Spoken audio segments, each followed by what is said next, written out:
नमस्कार। न्यूज नलेजमा स्वागत छ मित्रहरू।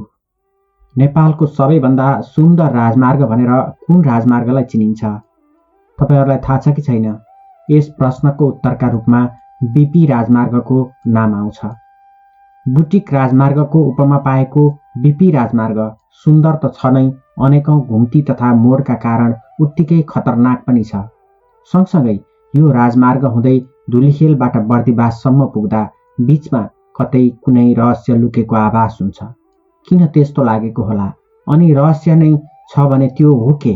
यस भिडियोले पर्दा उठाउने काम गरेको छ। बीपी राजमार्ग नेपालको पूर्वी भागबाट राजधानी सहर काठमाडौँ भित्रिने सबैभन्दा छोटो दूरीको सडक मार्ग हो। बनेपा सिन्धुली बर्दिवास राजमार्ग पनि भनिने यस सडकमा दैनिक 5000 भन्दा बढी सवारी साधन आवत जावत गर्छन्। बर्दिवासबाट सुनकोशी र रोशी नदीको तिरैतिर अनेक घुम्ती उकालो र ओह्रालो छिचोल्दै काभ्रेको धुलिखेल बनेपासम्म 160 किलोमिटर लामो दूरीको यात्रा बीपी राजमार्गबाट तय गर्न सकिन्छ।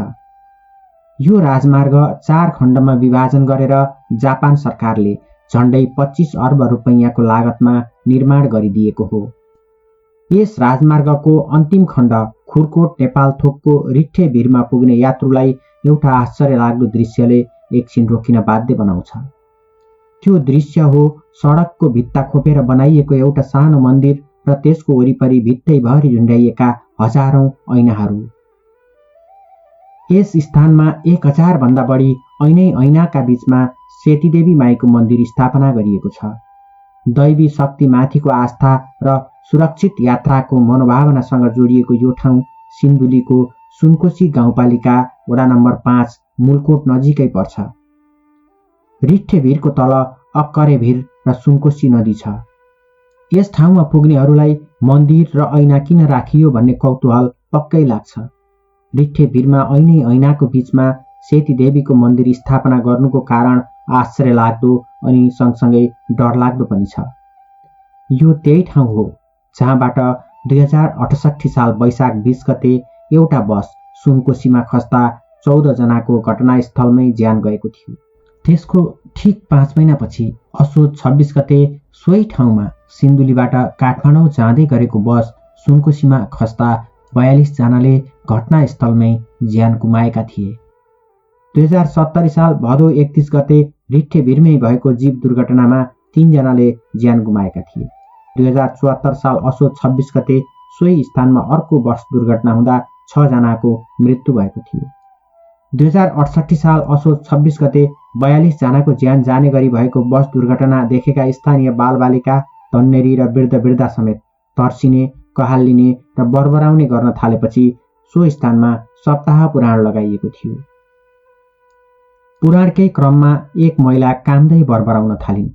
उनले सुनकोशीको एउटा ढुङ्गा टिपेर देखाउँदै म सेतीदेवी हुँ, मेरो वासस्थानमा सडक निर्माण गर्दा क्षति पुर्याएपछि मैले मान्छेको भोग खान थालेकी हुँ, मलाई सडकमै मन्दिर बनाएर बस्न दिए मात्रै राम्रो गर्छु भनेपछि जापान सरकारले नै सडकको भित्तो खोपेर मन्दिर बनाइदियो।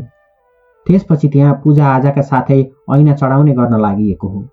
आफू तथा यात्रुहरूको सुरक्षाको कामना गर्दै सवारी साधनका चालकहरूले ऐना चढाउन सुरु गरेका हुन्, जसको संख्या अहिले 1000 भन्दा माथि पुगिसकेको छ। आफूले चढाउने ऐनामा चालकहरूले आफ्नो सवारी साधनको नम्बर पनि लेख्ने गरेका छन्। मन्दिरमा दैवी शक्ति रहेको र सेतीदेवीलाई ऐना चढाउँदा खुसी हुने जनविश्वास छ। देवी खुसी भए दुर्घटना नहुने र गन्तव्यसम्म सकुशल पुगिने विश्वास यस राजमार्गमा चल्ने गाडीका चालकहरू राख्छन्। के तपाईँ रिट्ठे भिरमा पुग्नु भएको छ? त्यहाँ पुग्दा तपाईलाई कस्तो फिलिङ भयो? कमेन्टमा लेखेर शेयर गर्न सक्नुहुन्छ। यो भिडियो हेर्न समय दिनुभयो धेरै धेरै धन्यवाद। यस्तै भिडियो नियमित हेर्न सब्स्क्राइब बटनमा थिचेर न्यूज नलेज परिवारसँग जोडिनुहोला।